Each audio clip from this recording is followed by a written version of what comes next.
मैं इस वक्त हूँ महाश्मशान में, यानी जिसे मणिकर्णिका घाट कहा जाता है।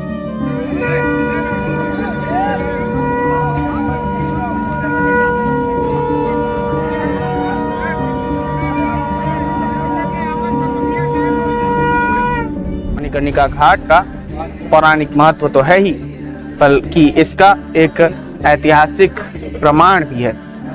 1700 ईस्वी के बाद से पुनरुद्धार करने के बाद यहाँ पर ज़्यादा लोग आने लगे। पर अगर इसके पौराणिक मान्यताओं की बात करें, यहाँ की कथाओं की बात करें, कथाएं आज भी प्रसिद्ध है कि यहाँ पर माँ पार्वती का कर्णफूल गिरा हुआ है, जिसे भगवान शिव हर बार खोजने आते हैं और यहीं रहकर खोजते हैं। और जब जब हर शव को जलाया जाता है तो भगवान शिव उस शव के कान में आकर माँ पार्वती के कर्णफूल के बारे में पूछते हैं कि क्या उसे वो कर्णफूल कहीं मिला। मणिकर्णिका घाट वाराणसी में गंगा नदी के तट पर स्थित एक प्रसिद्ध घाट है। एक मान्यता के अनुसार माता पार्वती जी का कर्णफूल यहाँ एक कुंड में गिर गया था, जिसे ढूंढने का काम भगवान शंकर जी के द्वारा किया गया, जिस कारण इस स्थान का नाम मणिकर्णिका पड़ गया।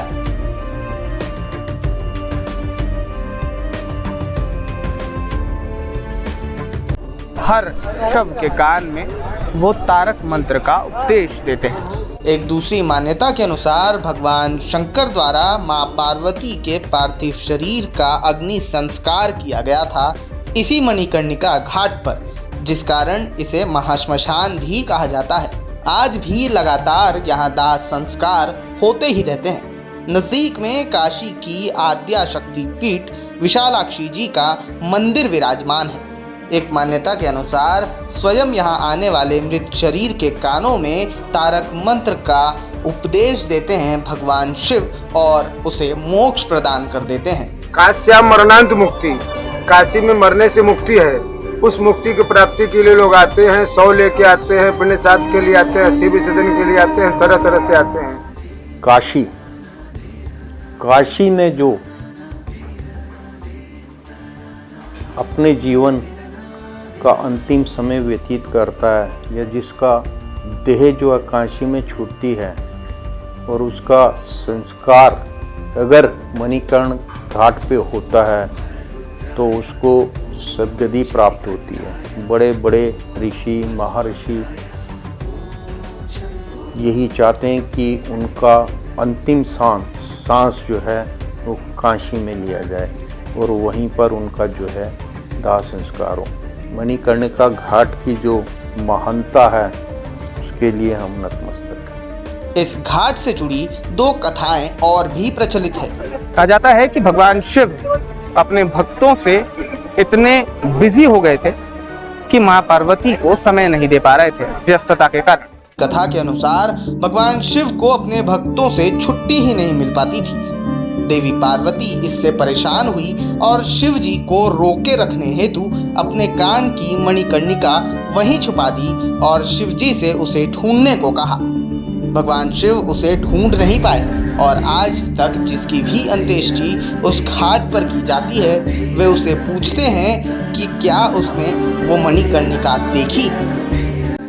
तभी से मणिकर्णिका घाट पर ये मणि और कर्णिका यानी कर्णफूल के बारे में कथाएं तो प्रसिद्ध हैं ही, पर यहाँ का एक और कथा प्रसिद्ध ये है कि एक बार भगवान विष्णु भगवान शिव की तपस्या कर रहे थे और जब भगवान शिव उनकी तपस्या से खुश होकर आए तो भगवान विष्णु का मणिकर्णिका यहाँ पर गिर गया। अभी से यहाँ पर मणिकर्णिका घाट नाम प्रसिद्ध हो गया। ओम नमः शिवाय, ओम नमः शिवाय, ओम नमः शिवाय। भगवान विष्णु ने भगवान शिव की तपस्या करते हुए अपने सुदर्शन चक्र से यहाँ एक कुंड खोदा था। उसमें तपस्या के समय आया हुआ उनका स्वेद भर गया। तब भगवान शिव प्रसन्न होकर वहां आए और उन्होंने उस कुंड में नहाने की इच्छा प्रकट की, पर उस कुंड की ताप इतनी थी कि भगवान शिव के माथे की मणि वहां गिर गई। तभी से उस कुंड का नाम विष्णु चक्र पुष्करणी और उस स्थान का नाम मणिकर्णिका पड़ गया। मणिकर्णिका की स्थापना जब हुई, जब गंगा जी नहीं थी, उस समय विष्णु भगवान ने 60,000 वर्ष तपस्या करके विष्णु चलो पादुका है, 60,000 वर्ष में इसको अपने चक्र से पहले निर्माण किया। बाद में शंकर पार्वती ने स्नान किया, तो स्वयं शंकर पार्वती विमान पर चढ़कर यहाँ देखने के लिए आए।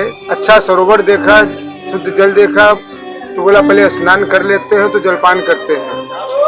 तो स्नान के लिए शंकर पार्वती ने स्नान किया, तो विष्णु भगवान की कृपा से जब शंकर जी स्नान करके प्रफुल्लित होकर ऐसा किया, तो शंकर की तीसरी नेत्र मणि जड़ित उसमें लुप्त हो गई। वो खोजने लगे, विष्णु भगवान प्रकट हुए, बोले शंकर जी क्या खोज रहे हैं? कि महाराज आपकी कृपा से हमारा शंकर मणि जड़ित कुंडल इसमें लुप्त हो गया है, तो उसको खोजिए। मैं मणि कुंडल आपको दूसरा तैयार है, अब उसका नाम मणिकर्णिका चक्र पुष्करणी रखा जाएगा। काशी में जो भी यात्री आएगा मणिकर्णिका चक्र पुष्करणी कुंड में स्नान नहीं करेगा, उसको विश्वनाथ दर्शन का फल नहीं है। 24 घंटे यहाँ पर शवों को जलता देखा जा सकता है। जैसे देश भर में अगर कोई शव जाए तो उसे अछूत माना जाता है कुछ दिनों के लिए, पर यहाँ पर ऐसा कोई भेदभाव नहीं है, यहाँ पर कोई छूत अछूत नहीं है। यहाँ पर यही कहा जाता है कि लोग जब यहाँ पर मृत्यु ग्रहण करते हैं तो उन्हें सीधे स्वर्ग की प्राप्ति होती है। भगवान शिव उन्हें स्वयं उनके कान में तारक मंत्र का उपदेश देते हैं। इस घाट की विशेषता ये है कि लगातार यहाँ हिंदू अंत्येष्टि होती ही रहती है और इस घाट पर चिता की अग्नि लगातार जलती ही रहती है, कभी भी बुझने नहीं पाती। इसी कारण इसे महाश्मशान के नाम से भी जाना जाता है। एक चिता की अग्नि समाप्त होने तक दूसरी चिता में आग लगा ही दी जाती है। 24 घंटे ऐसा ही चलता रहता है।